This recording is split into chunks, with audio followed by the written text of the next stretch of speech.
boa noite. Boa noite. Sérgio Moro aceita convite de Bolsonaro para o Ministério da Justiça com mais poderes. O juiz destaca o combate à corrupção e ao crime organizado com respeito à Constituição. Depois de 4 anos e meio na Lava Jato, Sérgio Moro já se afasta dos processos. Todas as ações, inclusive 2 contra Lula, passam para a juíza substituta Gabriela Hart. Procuradores da Lava Jato e aliados de Bolsonaro elogiam a indicação de Sérgio Moro. Adversários do presidente eleito atacam o juiz. Advogados de Lula anunciam novos recursos. Descoberto um superplano para libertar Marcola, chefe do PCC preso no interior paulista. Mercenários estrangeiros, armamento e veículos de guerra a um custo de 100 milhões de reais.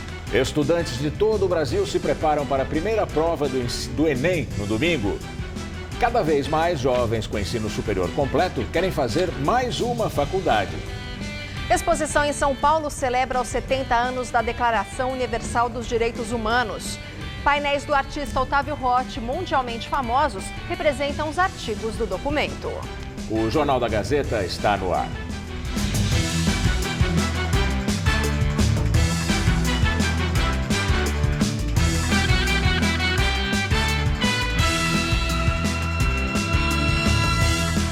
Mais de 5 milhões de estudantes vão prestar o Exame Nacional do Ensino Médio, o Enem, nos próximos 2 domingos. Mas neste ano há uma novidade no perfil dos estudantes. Grande parte deles tem mais de 30 anos.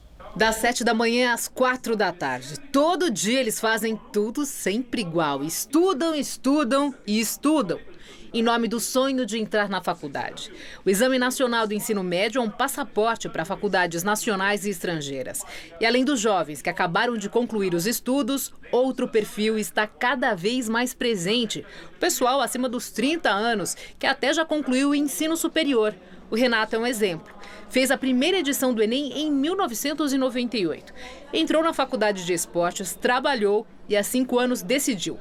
Quer ser médico. A vida instável do meio do futebol é muito complicada, né? Porque ao mesmo tempo que você também você pode ficar desempregado por muito tempo, que foi onde eu comecei a repensar em buscar uma outra formação mais estável. Depois de tanto estudar, tanto esforço, é preciso ficar atento num detalhe importante, fundamental, que é o relógio. Que essa primeira prova do Enem, agora no domingo, coincide com o primeiro dia em vigor do horário de verão. Ou seja, tem de adiantar o relógio em 1 hora, não vai perder a prova por isso, hein? É fazer de conta que o horário de verão já começou e ajustar a rotina para que essa pessoa que vai prestar o Enem já durma e acorde dentro desse horário.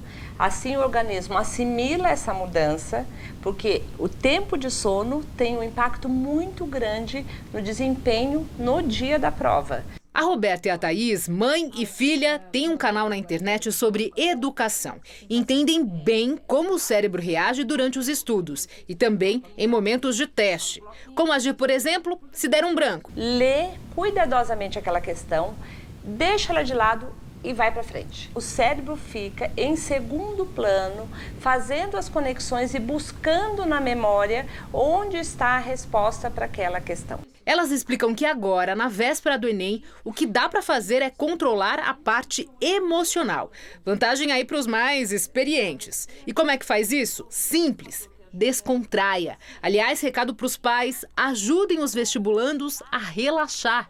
Focar em atividades que gosta de fazer. Então, por exemplo, assistir um filme, sair com os amigos, assistir uma série. Criar situações em que a família toda reunida faça atividades divertidas e leves. Essa prova não é o que vai determinar o resto da vida deles, mas só um próximo passo da vida que eles vão tomar. E nessa parte, o Renato já está, aprovado. Minha ansiedade era muito grande. Essa semana eu procurei encontrar muitos amigos, pessoas que me fazem bem. Escuto algumas músicas para meditação, para controle de respiração, para tentar manter a calma. No dia da prova, os estudantes têm que levar uma caneta esferográfica preta, fabricada com aquele plástico transparente, RG ou passaporte ou carteira de habilitação com foto e também o cartão de confirmação da inscrição. Juiz Sérgio Moro aceita o convite e vai assumir o Ministério da Justiça e Segurança Pública de Jair Bolsonaro, do PSL. Sérgio Moro chegou à casa do presidente eleito por volta das 9 da manhã. A conversa com Jair Bolsonaro durou cerca de 2 horas. Na saída, o juiz tentou falar com os jornalistas. Houve confusão com pessoas que se juntaram na porta do condomínio e Moro desistiu. Em nota, disse que aceitou o convite com certo pesar, porque terá de renunciar à magistratura e abandonar a carreira de 22 anos como juiz, mas que foi motivado pela perspectiva de implementar uma forte agenda anticorrupção e anticrime organizado. Chamou de valorosos juízes locais os que devem assumir a Lava Jato no lugar dele e garantiu que vai se afastar desde logo das novas audiências. Jair Bolsonaro enxergou entusiasmo no futuro auxiliar. Olha, eu ouvi como se fosse um jovem universitário recebendo o seu diploma. Ele está com muita vontade de realmente levar avante a sua agenda. Isso me deixou muito feliz, porque afinal de contas, uma das coisas que mais aflige a população brasileira é a questão da corrupção. E ele agora atacará de forma global no Brasil e não apenas dentro da Lava Jato. O convite a Sérgio Moro para participar do governo Bolsonaro teria sido feito antes do resultado das urnas. Foi o que revelou o vice-presidente eleito. O general Hamilton Mourão, do PRTB, afirmou que o contato com o juiz foi feito durante a campanha eleitoral, por meio do economista Paulo Guedes. Daqui a 2 anos, Moro pode vir a ser indicado para o Supremo Tribunal Federal na vaga deixada pelo ministro Celso de Mello, que terá de se aposentar, como já mencionou o presidente eleito. Sérgio Moro vai comandar um Ministério da Justiça super ampliado, que vai abarcar órgãos de combate à corrupção que atualmente estão em outras pastas, como o COAF, ligado ao Ministério da Fazenda. O Conselho de Controle de Atividades Financeiras tem a função de identificar transações suspeitas de valores fora do padrão. A Justiça vai somar também a estrutura da segurança pública. O presidente eleito garantiu que Moro terá liberdade para escolher o segundo escalão, inclusive o diretor da Polícia Federal, órgão que também vai chefiar. Obviamente não é uma especialidade dele a segurança pública, mas bem assessorado e com a inteligência que ele é peculiar, ele tomar as decisões adequadas nessa área. Diante da repercussão negativa, Bolsonaro sinalizou que pode voltar atrás e deve manter distintos os ministérios da Agricultura e do Meio Ambiente. Críticos defendem que a fusão das pastas poderia prejudicar o agronegócio, com retaliações comerciais de países importadores que cobram a preservação do meio ambiente. Bolsonaro ressaltou, porém, que não quer ministro de perfil radical. Uma pessoa voltada realmente para a defesa do meio ambiente sem o caráter xiita, como feito nos últimos governos. Nós pretendemos proteger o meio ambiente, sim, mas não criar dificuldade para o nosso progresso. Em entrevista ao jornal conservador Israel Hayom, Jair Bolsonaro confirmou a intenção de transferir a embaixada brasileira de Tel Aviv para Jerusalém, como fizeram os Estados Unidos. A medida é polêmica porque sinaliza que o Brasil reconhece Jerusalém como capital indivisível de Israel, ao contrário da comunidade internacional. Os palestinos reivindicam a parte oriental da cidade como capital do futuro Estado. Bolsonaro disse ainda que pretende mudar o endereço da embaixada palestina em Brasília para um lugar mais distante do Palácio do Planalto. E acrescentou que a Palestina primeiro precisa ser um Estado para ter o direito a uma embaixada. O Brasil reconhece o Estado palestino como país desde 2010 e a ONU considera como um Estado observador. Os países muçulmanos estão entre os principais compradores da carne brasileira. Ao aceitar o convite de Bolsonaro, o juiz Sérgio Moro se afastou da Operação Lava Jato. Pela lei orgânica da magistratura, no cargo, um juiz pode apenas dar aulas em universidades. Com a decisão de pedir exoneração e assumir o Ministério da Justiça, Moro não vai mais tomar o depoimento do ex-presidente Lula, que está preso desde abril no caso do sítio de Atibaia, que estava marcado para o próximo dia 14. Para a força-tarefa da Lava Jato, o petista é o real proprietário do imóvel, o que ele nega. Lula é acusado de ter se beneficiado de reformas avaliadas em cerca de R$1 milhão, feitas pelas empreiteiras OAS e Odebrecht. E ao deixar o comando da Lava Jato na primeira instância, Moro também não vai mais julgar o ex-presidente no caso do terreno que seria a futura sede do Instituto Lula e sobre um apartamento vizinho ao do petista em São Bernardo do Campo, no ABC Paulista. Esta ação penal já estava na fase final e Moro poderia dar a sentença nos próximos dias. Quem assume este caso é a juíza Gabriela Hart. A magistrada já atuou em casos da Operação Lava Jato em ausências temporárias de Moro. Em abril deste ano, ela determinou a prisão de José Dirceu. Na sequência, o ex-ministro de Lula conseguiu um habeas corpus no Supremo Tribunal Federal. A juíza assume temporariamente a Lava Jato. Os processos do maior esquema de corrupção na Petrobras ficarão com Gabriela Hart até que a presidência do Tribunal Regional Federal da 4ª Região, por meio de concurso interno, defina um juiz titular. Ela não pode assumir em definitivo porque é juíza substituta. Por enquanto, a magistrada vai tocando os processos. Na semana que vem, começa a ouvir testemunhas do sítio de Atibaia. E no dia 14, a magistrada deve interrogar Lula sobre o caso. Sérgio Moro se tornou juiz em 1996, há 22 anos. Formado em Direito, ele é especialista no combate à lavagem de dinheiro e um estudioso do crime organizado. O primeiro grande caso sob sua responsabilidade foi o Banestado, que investigou remessa irregular de cerca de 150 bilhões de dólares para o exterior entre 1996 e 2002.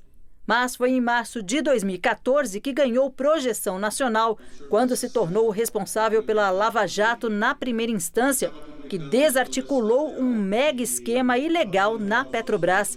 Desde então, virou um símbolo nacional no combate à corrupção. De acordo com o Ministério Público Federal, até outubro deste ano, 140 pessoas foram condenadas pela Lava Jato no Paraná.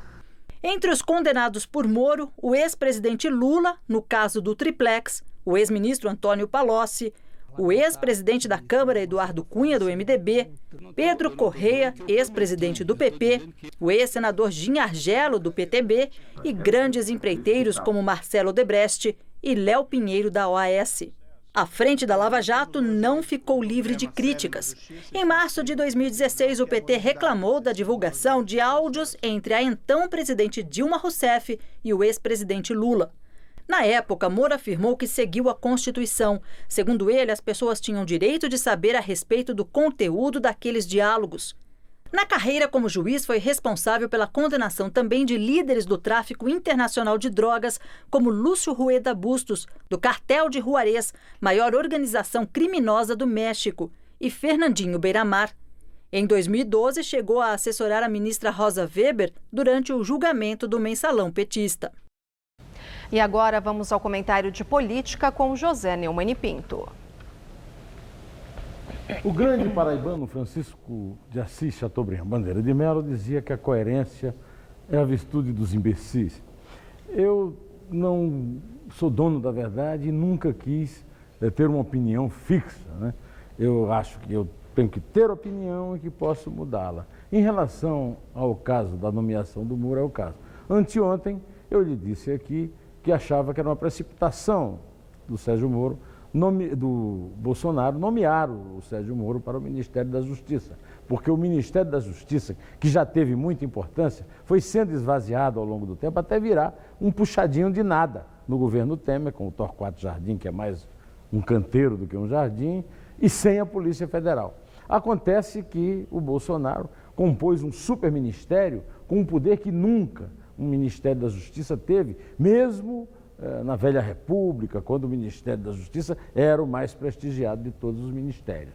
Na verdade, o que o Bolsonaro está fazendo é nomeando o Sérgio Moro como uma espécie de xerifão das áreas de corrupção e do crime organizado, reorganizando o Ministério da Justiça como estrutura que manda na Polícia Federal e nos órgãos que combatem a corrupção, reunidos todos no Ministério da Justiça, inclusive, como foi citado no noticiário, o CARF, né? Aquele conselho que fiscaliza e investiga os crimes financeiros. Nesse caso, eu tenho que voltar atrás e lhe dizer que é uma medida do mais alto interesse nacional. E digo mais, o Sérgio Moro não tinha como recusar, Uma vez o Tancredo Neves me disse que a coisa mais fácil do mundo era nomear um ministro, porque bastava dizer, olha, você está servindo ao Brasil. É o caso. O Sérgio Moro não está assumindo um partido de um candidato, o lado de um partido político. Não, ele está sendo convocado para prestar serviços inestimáveis da competência dele ao Estado brasileiro, ao governo brasileiro, à nação brasileira. Nessa configuração, ele cumpriu o seu dever de cidadão e certamente terá uma administração notável. Eu volto terça-feira da semana que vem, direto ao assunto. Até. Daqui a pouco, Maria Lídia Flandoli entrevista o deputado federal Paulo Teixeira, do PT de São Paulo, sobre o projeto do partido para a oposição ao presidente eleito Jair Bolsonaro. Durante a madrugada, criminosos explodiram 3 agências bancárias e trocaram tiros com a polícia em Vargem Grande Paulista, região metropolitana de São Paulo. Nenhum assaltante foi preso. Moradores assustados registraram a movimentação dos criminosos durante a madrugada. Foi possível escutar a troca de tiros com a polícia após o ataque às agências da Caixa Econômica Federal, do Banco do Brasil e Santander, na Avenida Elias Alves da Costa, em Vargem Grande.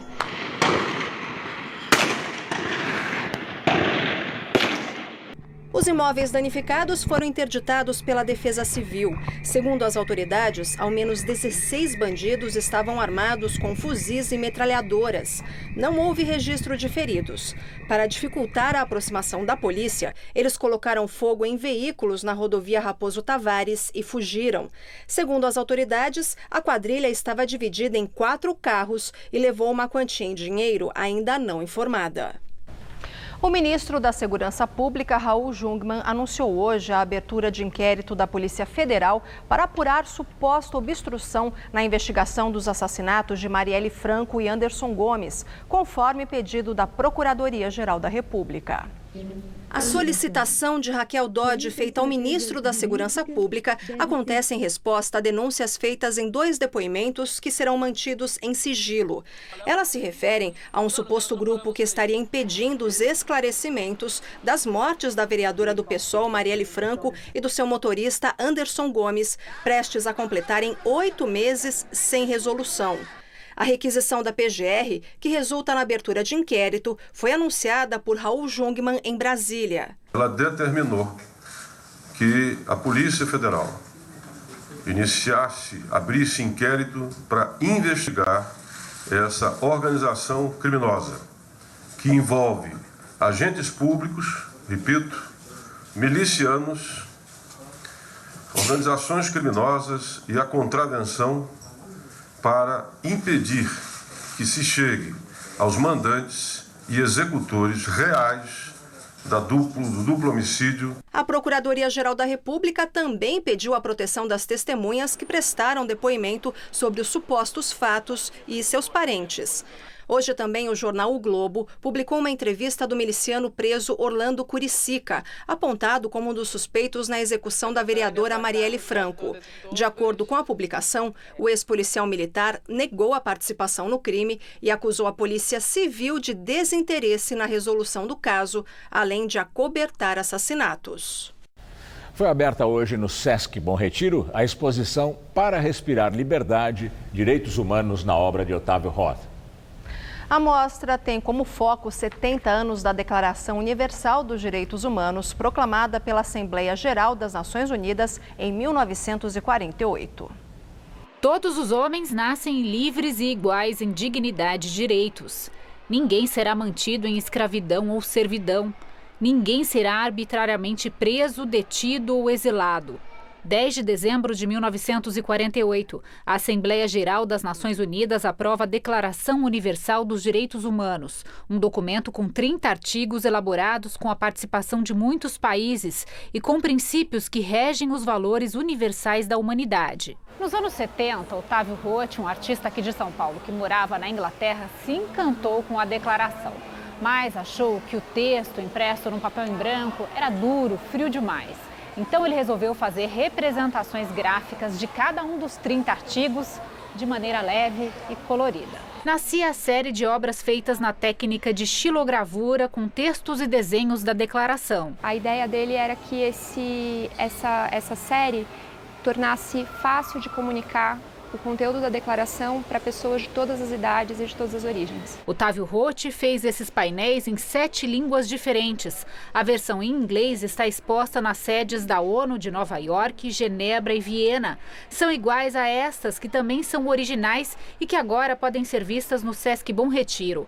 A mostra, para comemorar os 70 anos da Declaração dos Direitos Humanos, foi feita em parceria com o Instituto Vladimir Herzog. Na exposição há outros projetos do artista que morreu em 1993. Otávio era especialista em papéis artesanais. As 1000 peninhas nas cores da bandeira brasileira foram desenvolvidas originalmente em homenagem à Constituição brasileira. Um dos destaques é a réplica de um outro projeto dele.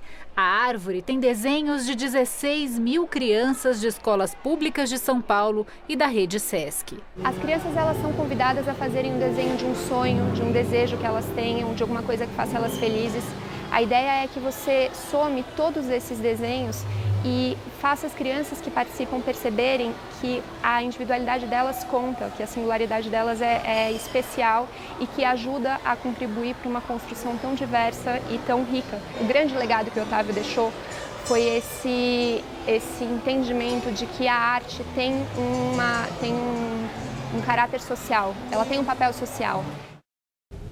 A mostra ficará em exibição no Sesc Bom Retiro a partir de amanhã até o dia 27 de janeiro. O ingresso é gratuito.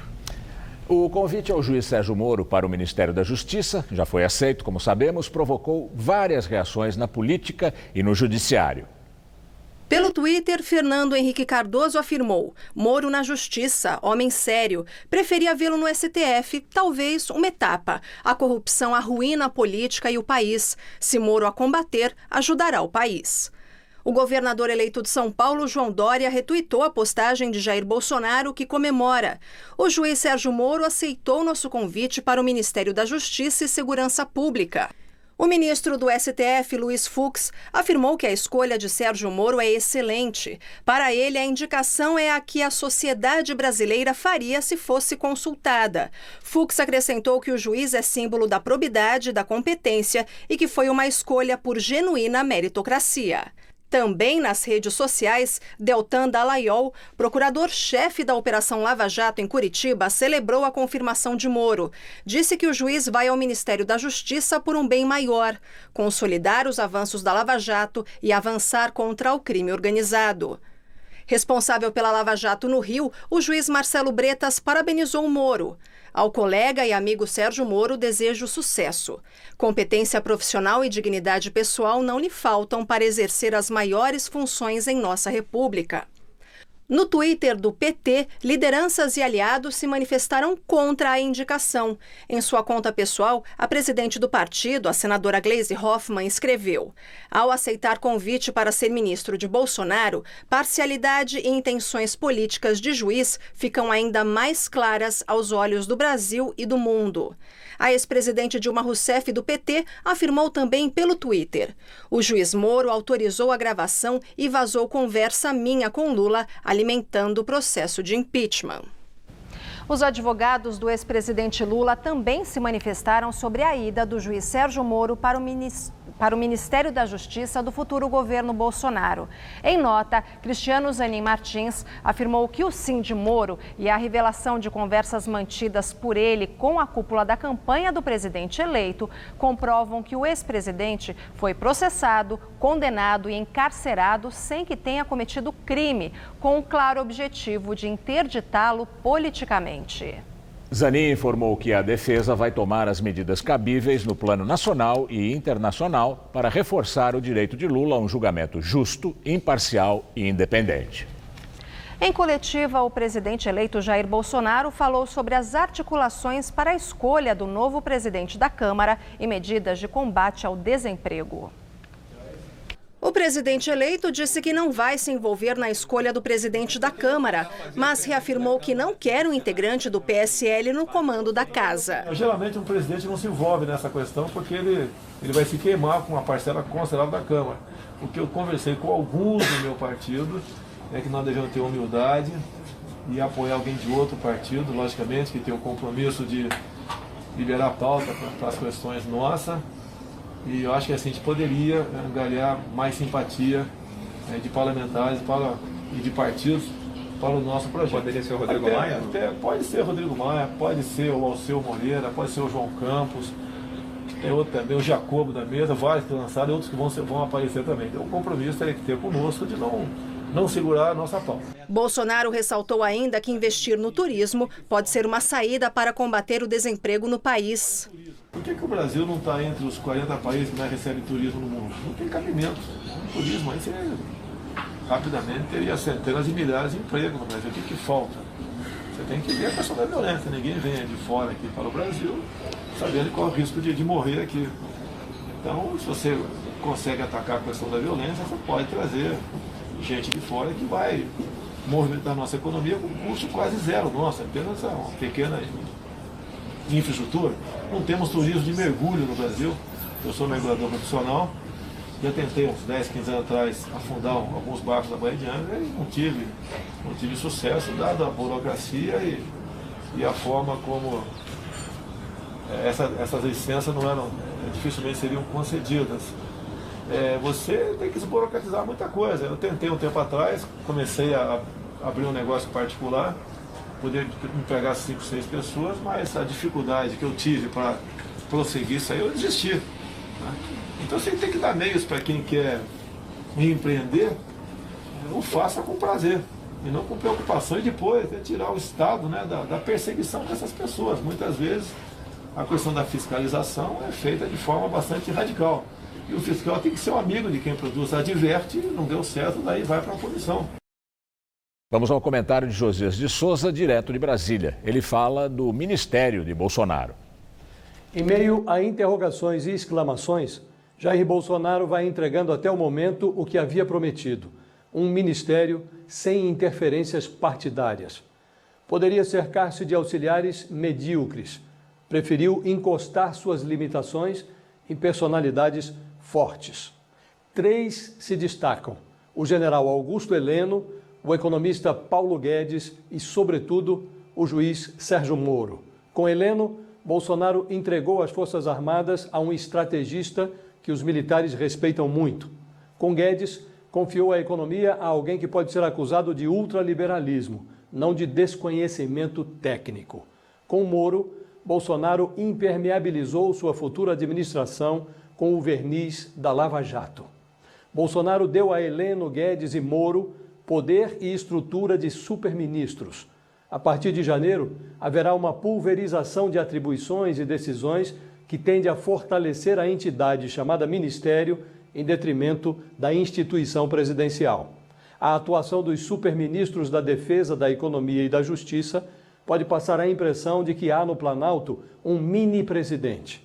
É nessa hora que o país vai saber se Bolsonaro é um sábio que delega poderes ou apenas uma crise esperando para acontecer.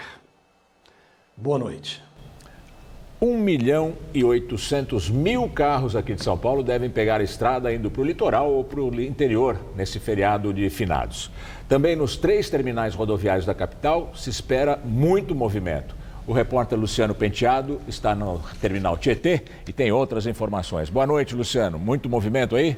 Boa noite, Gamberini. Só aqui pelo terminal rodoviário do Tietê, na zona norte de São Paulo, devem passar 635 mil pessoas em todos os dias deste feriado de finados. O movimento, como você perguntou, é bem intenso sim, viu? Desta vez, as cidades mais procuradas são Curitiba e Florianópolis, Belo Horizonte, Rio de Janeiro e os municípios aqui do litoral de São Paulo. Para atender a demanda, as empresas que atuam aqui no terminal do Tietê colocaram à disposição dos usuários mais de 1.000 ônibus extras. Segundo a CET, o movimento agora à noite na cidade, nas vias que dão acesso às rodovias, o movimento é de 70 quilômetros de vias congestionadas dentro aí do universo de vias monitoradas pela CET, o que, segundo a empresa, está abaixo da média para o horário e para a véspera de um feriado. Mesmo assim, alguns pontos de lentidão já podem ser registrados e a gente vai ler alguns deles. Atenção então para o motorista que foi pegar a estrada agora agora à noite.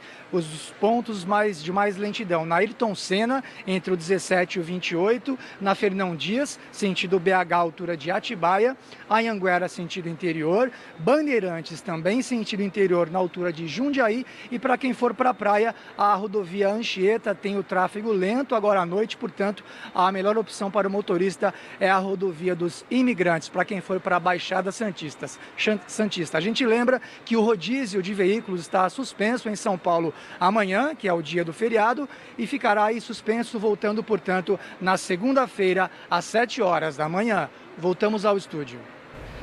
Obrigada, Luciano. Bem, hoje foi mais um dia quente aqui em São Paulo, mas, como previsto, uma frente fria trouxe de volta as chances para temporais. Todo mundo quer saber como é que vai ser o tempo nos próximos dias. Mariana Armentano traz os detalhes pra gente.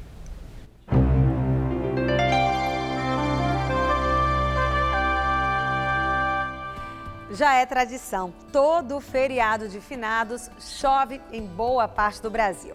E não vai ser diferente amanhã não, viu? Como a gente vê no mapa, só não deve chover nessas áreas claras, o que inclui o Rio Grande do Sul, o estado do Amapá e parte do Nordeste. Aqui no Centro-Sul, a frente fria vai se afastando, mas ainda provoca chuvas, principalmente na faixa leste, entre o Paraná e o Rio de Janeiro. Vamos ver como ficam as temperaturas nesse feriado? Na capital fluminense, a máxima que hoje foi de 36 graus, cai amanhã para 28 graus, com chuvas a qualquer hora. Em Vitória, os termômetros ficam entre 21 e 30 graus, com pancadas a partir da tarde. Já em Curitiba, dia friozinho e chuvoso, com temperaturas entre 15 e 21 graus, bem diferente de Salvador. Por lá, o feriado vai ser ensolarado, com calor à tarde em torno dos 29 graus. Para São Paulo, a previsão é de um feriado de tempo instável, mas com algumas aberturas de sol. Só que na faixa leste, que os ventos vindos do oceano formam muitas nuvens e por isso chove fraco a qualquer hora do dia, inclusive aqui na capital e em todo o litoral. No oeste do estado, o feriado vai ser de sol, intercalado com períodos de chuva, e nas demais áreas paulistas, as pancadas ocorrem mais a partir da tarde. Ainda faz bastante calor, máxima de 34 graus em Presidente Bernardes e em Votuporanga. Em Ribeirão Preto, os termômetros ficam entre 19 e 32 graus e na costa paulista já não esquenta tanto assim. Máxima só de 25 graus em Santos e de 26 em Caraguá. Mas olha, tanto no litoral quanto aqui na Grande São Paulo, refresca amanhã, mas esquenta de novo no sábado. Quer ver? Nesta sexta-feira, feriado, teremos mínima de 18 e máxima na casa dos 24 graus, com chuvas a qualquer momento. Aí no sábado faz até 29 graus, com pancadas entre a tarde e a noite. E aí no domingo a temperatura já despenca de novo. Máxima prevista em torno dos 23 graus aqui na capital. O índice da Bolsa de Valores de São Paulo, o Ibovespa, bateu um recorde hoje com 89 mil pontos logo depois do anúncio do juiz Sérgio Moro para o Ministério da Justiça. O dólar fechou o dia em baixa, cotado a R$ 3,69, queda de 0,76%. Já o dólar turismo foi cotado a R$ 3,85, sem contar o IOF. Vamos ao comentário de economia com Denise Campos de Toledo. O mercado até teve momentos de ajuste ao longo desta semana, principalmente por divergências iniciais da equipe de Bolsonaro, entre Onyx Lorenzoni e Paulo Guedes, por exemplo, em temas como o dólar e o momento para avançar com a reforma da Previdência, endossando ou não a proposta de Temer. Aparentemente, as divergências estão melhor administradas e as prioridades do programa de governo estão sendo bem recebidas. Segue o que vinha sendo proposto mesmo. A revisão das regras da Previdência deve ser o ponto de partida do ajuste fiscal, mesmo que fique para o próximo ano. Seria um passo importante para manter o clima de confiança, fundamental para a retomada de investimentos e da própria atividade econômica. Claro que há muitas dúvidas, desde a condição política para a implementação das propostas até os detalhes do que se pretende fazer. Não se sabe sequer como Guedes vai administrar o subministério da Economia, englobando fazenda, planejamento, indústria e comércio, da mesma forma que Bolsonaro não decidiu se separa ou mantém mantém juntos os Ministérios da Agricultura e Meio Ambiente, o que preocupa o próprio agronegócio pela imagem que possa passar para o exterior, melhor dizendo, para os compradores de produtos brasileiros. Também não se sabe bem qual será a política de comércio internacional, tendo em vista o posicionamento contrário ao Mercosul, críticas feitas à China, proximidade com Israel. Mas o balanço geral é positivo. Bolsonaro está tentando entregar o que prometeu e a escolha de Sérgio Moro para o Ministério da Justiça e Segurança foi nessa linha. Fortalece o discurso dele no que se refere ao combate à corrupção. Assim como Paulo Guedes se coloca como superministro mesmo da economia, com espaço para estabelecer a política liberal que sempre defendeu. Agora é acompanhar o encaminhamento de todas essas propostas. Uma boa noite. A produção industrial teve o terceiro resultado negativo consecutivo, segundo o IBGE. Foi o pior mês de setembro para a indústria desde 2015. O recuo em relação a agosto foi de 1,8%, pressionado principalmente pela queda na produção de bens duráveis de consumo, como os automóveis. Apesar desse resultado demonstrar a redução no ritmo de produção, ele está dentro da expectativa de especialistas. No acumulado do ano, a produção da indústria registra avanço de 2,7%. A Justiça do Peru decretou novamente a prisão de Keiko Fujimori, filha do ditador Alberto Fujimori. Ela é acusada de receber propina da Odebrecht na campanha presidencial em 2011. De acordo com o Ministério Público peruano, além desse dinheiro ilegal, há uma grande possibilidade de Keiko ter lavado dinheiro de outras fontes de campanha com os recursos da Odebrecht. Keiko já havia sido presa por uma semana no mês passado e agora a Justiça considerou que havia um risco muito grande dela fugir do país. Keiko, que é líder da oposição no Peru, ainda pode recorrer. Ela nega as acusações, afirmando que é uma perseguida política. Na Indonésia foi resgatada uma caixa preta do avião que caiu com 189 pessoas a bordo no começo da semana. Não houve sobreviventes do acidente. O equipamento foi encontrado depois que as equipes com quase 1.000 pessoas, incluindo dezenas de mergulhadores, seguiram um sinal eletrônico no mar onde caiu o avião. O resultado da investigação completa pode demorar até 6 meses, embora o governo indonésio queira publicar um relatório preliminar em um mês. De acordo com relatórios da companhia aérea Lion Air, o Boeing 737 MAX começou a ser usado pela linha aérea indonésia em agosto deste ano. Ele caiu no mar de Java 13 minutos depois de decolar e já havia apresentado problemas técnicos no voo anterior à queda. O homem acusado do assassinato em massa numa sinagoga de Pittsburgh, nos Estados Unidos, se declarou inocente. Robert Bowers, de 46 anos, negou as acusações de assassinato, tentativa de assassinato e crime de ódio, obstrução da prática religiosa e outros que podem levá-lo à pena de morte. Testemunhas disseram que Bowers entrou na sinagoga armado com um fuzil semiautomático AR-15 e várias pistolas. Durante o ataque, que durou 20 minutos, ele gritou insultos antissemitas. 11 pessoas morreram e 6 ficaram feridas, antes que ele fosse preso em flagrante. A polícia de São Paulo descobriu mais um grande plano de resgate do líder do PCC, do presídio de Presidente Venceslau, no interior de São Paulo. O plano do PCC foi descoberto semanas atrás pelo governo de São Paulo e estava sendo mantido em segredo pela Secretaria de Segurança Pública. A ideia do grupo era resgatar Marcos Camacho, Marcola, de dentro do presídio de segurança máxima de Presidente Venceslau, no interior de São Paulo. De acordo com as investigações, o resgate incluiria carros blindados, 2 helicópteros de guerra, lança-mísseis e metralhadoras, além da contratação de mercenários estrangeiros para a colaboração na fuga. A apuração do Ministério Público de São Paulo aponta que o PCC gastou cerca de 100 milhões de reais para colocar o mega plano de fuga em prática. O plano de resgate do PCC em Presidente Venceslau veio a público depois que o senador eleito por São Paulo, deputado Major Olímpio, do PSL, enviou um ofício ao atual governador Márcio França, do PSB, pedindo que ele acione o Exército e a Aeronáutica Aeronáutica para ajudar na proteção do presídio onde Marcola e outros líderes do PCC estão detidos. No ofício, o deputado diz que agentes de segurança relataram a ele que drones estão sendo vistos sobrevoando a região do presídio para levantamento de informações e planejamento de uma ação criminosa de resgate de grandes proporções.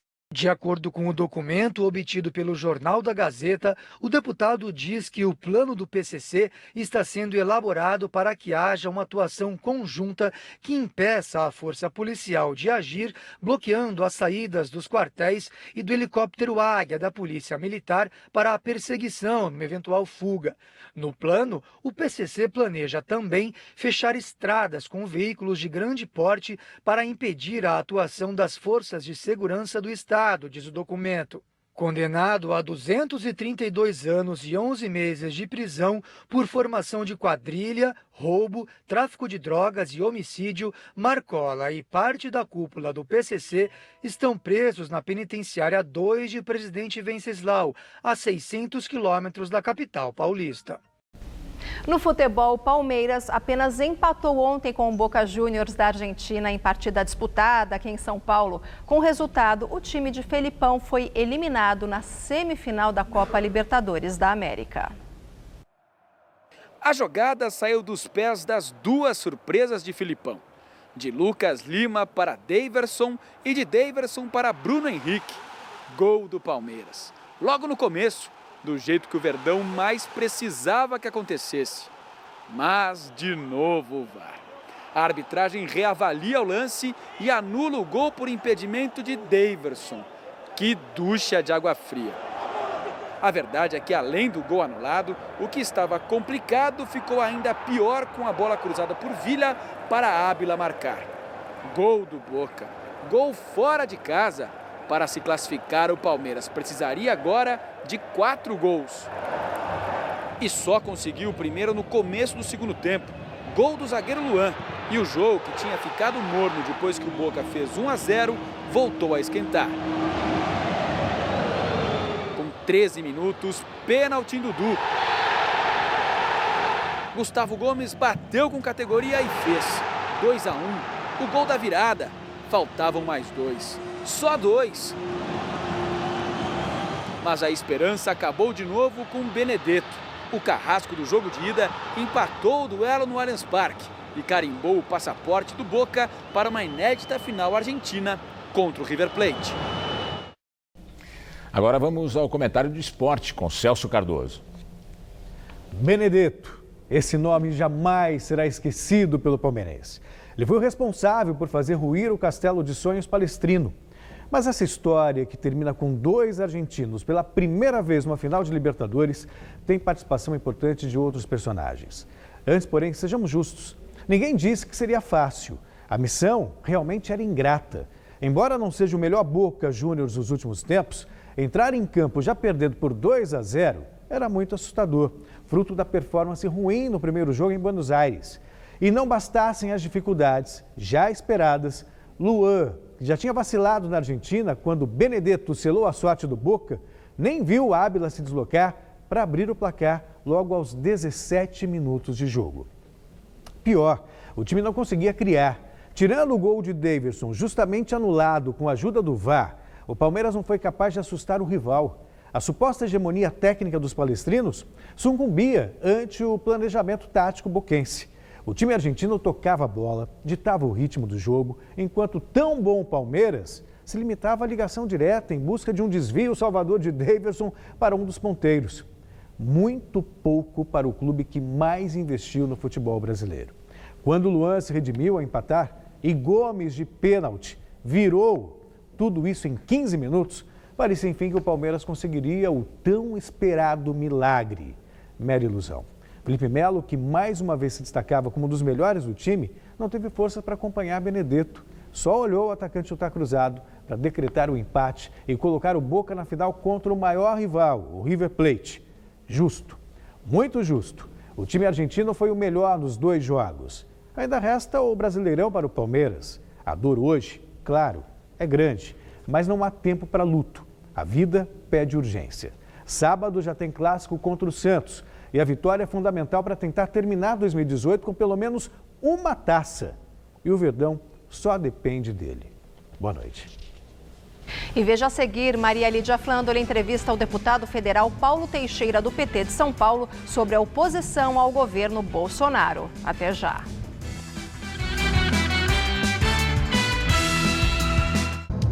No final da noite, atualize-se com o Jornal da Gazeta, edição das 10. Uma cobertura ágil e competente dos fatos que marcaram o dia, no Brasil e no mundo. Jornal da Gazeta, edição das 10, de segunda a sexta. Tá a fim de escrever a sua própria história? Que tal dirigir a sua própria vida? Então corre pra cá, que a sua hora chegou. Bem-vindo ao Universo Casper, um lugar certo para você pensar, criar e questionar. Na Casper, razão e emoção se unem para fazer diferente, fazer melhor. E você, aceita o desafio? Tem muita coisa nova te esperando por aqui. Faculdade Casper Líbero. Paixão por comunicação.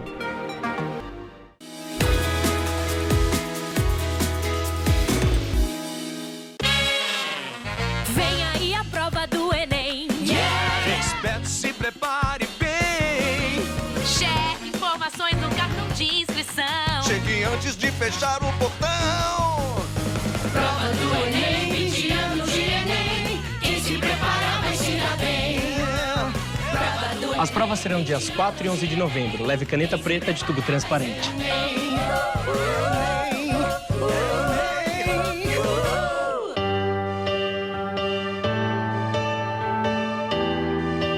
Começa agora a festa de premiação dos melhores do ano no mundo do futebol.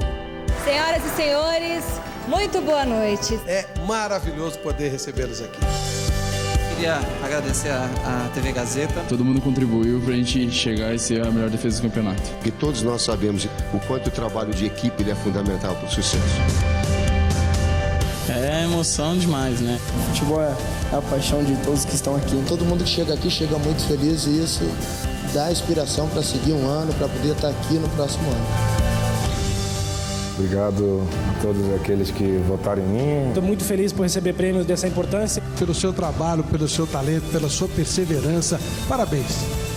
Um beijo para todos vocês.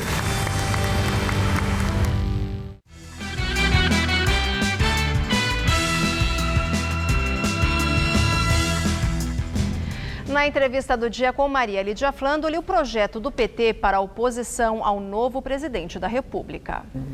Eu entrevisto Paulo Teixeira, deputado federal reeleito para o 4º mandato com 78.512 votos. Paulo Teixeira foi líder da bancada do PT na Câmara Federal em 2011, foi secretário municipal da Habitação e Desenvolvimento Urbano em São Paulo e presidente da Coab de São Paulo de 2003 a 2004. E eu agradeço muito, Paulo Teixeira, por estar conosco. Parabéns por sua reeleição. Sempre que um político é reeleito, ele conquista a subscrição do trabalho que desenvolveu. Parabéns. Obrigado, Maria Lídia. Eu cumprimento você, o Gamberini, a Luciana e todos os telespectadores da TV Gazeta. E aproveito a oportunidade para agradecer os eleitores que muitos assistem esse jornal. Toda vez que eu venho aqui, eles comentam comigo, te vi lá no Jornal da Gazeta. Então, quero agradecer os votos que tive e desejar sucesso para esse nosso país. Bom, e vamos falar da nova realidade do Brasil.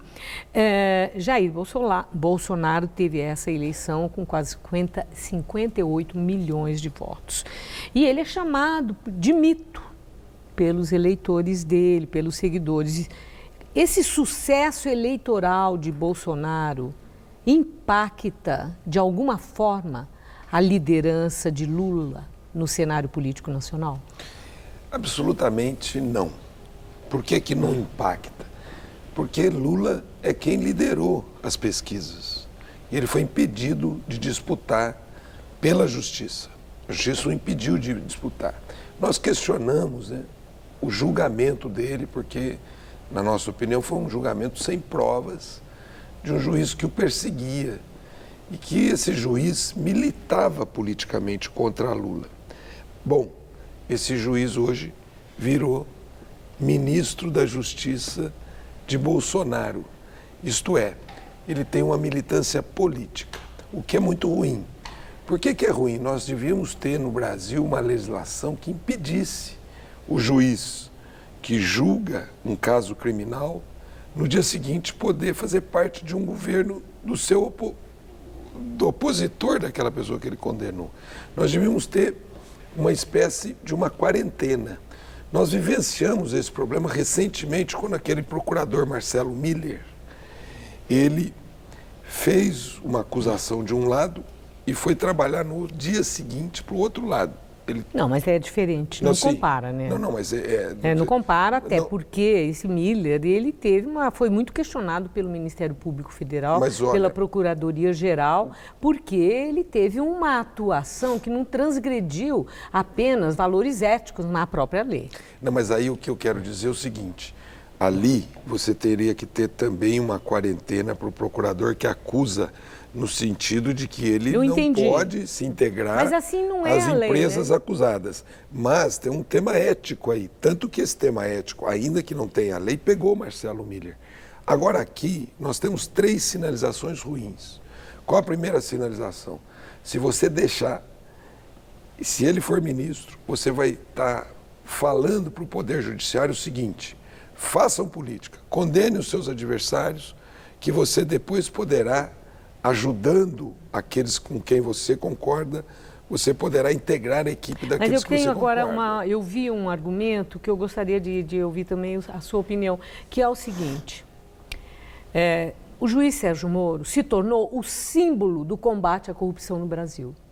Se tornou. Com a Lava Jato, nós tomamos conhecimento do que houve de desvio de dinheiro público no país, esse escândalo da Petrobras, tudo isso veio a público através dessa Operação Lava Jato. Estamos avaliando erros ou acertos, mas o fato. E com isso, o Sérgio Moro se tornou esse símbolo do combate à corrupção no país. Como ministro da Justiça e da Segurança Nacional, porque parece que vai haver junção das pastas, etc., ele vai ter a incumbência de traçar, de criar o Plano Nacional de Combate à Corrupção, que será aplicado em todos os estados, da federação, etc. e tal. Uma pessoa com a experiência que ele teve não tem um perfil adequado para exercer essa função do Ministério da Justiça? Maria Lídia, eu estive recentemente, há 15 dias, no lançamento de um livro aqui na Livraria Cultura, de um advogado chamado Valfrido Vardi, que ele diz o seguinte, o livro chama-se O Espetáculo da Corrupção. Da maneira com que houve a corrupção no Brasil e da maneira com que ela foi combatida, ambas derrotaram a economia brasileira. Aquele volume de corrupção, aquilo foi muito ruim para a sociedade brasileira, mas a maneira como foi combatida destruiu as empresas brasileiras. Mas no seu entender, para preservar a economia brasileira, devia haver uma cumplicidade coletiva no Brasil e abafar a corrupção? Não. Pelo contrário, quando você combate o câncer, você ministra corretamente o remédio para que a vítima do câncer sobreviva, o paciente sobreviva e mate o câncer. O que fizeram agora? Da maneira que foi feita, matou a economia brasileira e várias empresas brasileiras. A maneira espetacularizada com que ele combateu. Tanto espetacularizada que hoje ele virou ministro e fez o jogo político do candidato a presidente da República. Bom. Veja, há 5 dias das eleições ele fez um vazamento de informações depois de ser sondado para ser ministro. Ele não foi um juiz, ele foi um político, debaixo de uma toga. Bom, as pesquisas demonstram, Maria Lídia, que hoje não existe mais essa ideia. As pesquisas demonstram que o desgaste sobre a imagem do Moro é muito grande e ele não transpõe o nível de 50% de aceitação como essa imagem. Mas Paulo Teixeira, não há um consenso no país com isso que você descreve. Não há consenso que ele seja um símbolo de combate à corrupção. Eu não quero discutir, não quero, mas eu apenas, como jornalista que sou, eu devo deixar claro que é muito compreensível, a análise que você faz, que não é só sua, existe sim dentro, não só do PT, mas de militantes do PT, de seguidores, um ressentimento muito grande, porque houve uma ação de Sérgio Moro que resultou a condenação de pessoas que são muito ligadas a vocês, mas ao mesmo tempo está aí sim a eleição do Bolsonaro e o antipetismo que cresceu no Brasil, que foi em função da grande visão que se deu para tudo o que aconteceu. Maria Lídia, primeiro, que não há consenso na sociedade brasileira que ele seja o grande símbolo do combate à corrupção. Não há mesmo, você tem toda a razão. Certo. Não há nenhum e nem outro. Tá certo, então nenhum nem outro. Nenhum e nem mas outro. Há uma divisão. Em segundo lugar, esse cidadão, Sérgio Moro, não é? Ele, ao ter feito, na minha opinião, de maneira equivocada o combate à corrupção, destruindo parte das empresas brasileiras, ao ter um superpoder no ministério, ele pode tanto fazer mal ao Brasil também. E, por último, ele dá um péssimo sinal ao judiciário brasileiro. Bom, ele está dizendo para o judiciário, faça política partidária, que você vai ser bem sucedido. Bom, aí nós vamos ter que esperar para ver. Numa próxima entrevista, vamos avaliar esse seu vaticínio, que eu confesso, espero que não aconteça, tem fundamento ou não. Mas nós vamos ter que esperar para ver se vai acontecer o que você acabou de descrever. Nós temos que encerrar a entrevista. Eu não ia falar de Sérgio Moro, mas é um assunto do momento e nós falamos. A última questão, hiper rapidamente. O PT vai exercer oposição ao governo do presidente eleito Jair Bolsonaro e já está organizando uma frente democrática de oposição. Rapidamente, que partidos vão aderir a essa frente democrática? Com certeza, você já tem? Todos que quiserem preservar as instituições democráticas brasileiras. O PCdoB, o PDT, o PSB, o PT, o PSOL, e inclusive se setores do MDB, setores do PSDB, do PPS e do PV quiserem compor essa frente, terão que compor. Porque eles estão acabando eles vão querer acabar com a previdência pública no Brasil. Eu agradeço muito sua entrevista, já fica o convite para uma volta, porque nós vamos ter muito assunto. Obrigado. Obrigado, uma boa noite. E o Jornal da Gazeta termina aqui. Uma boa noite para você. Boa noite e até amanhã.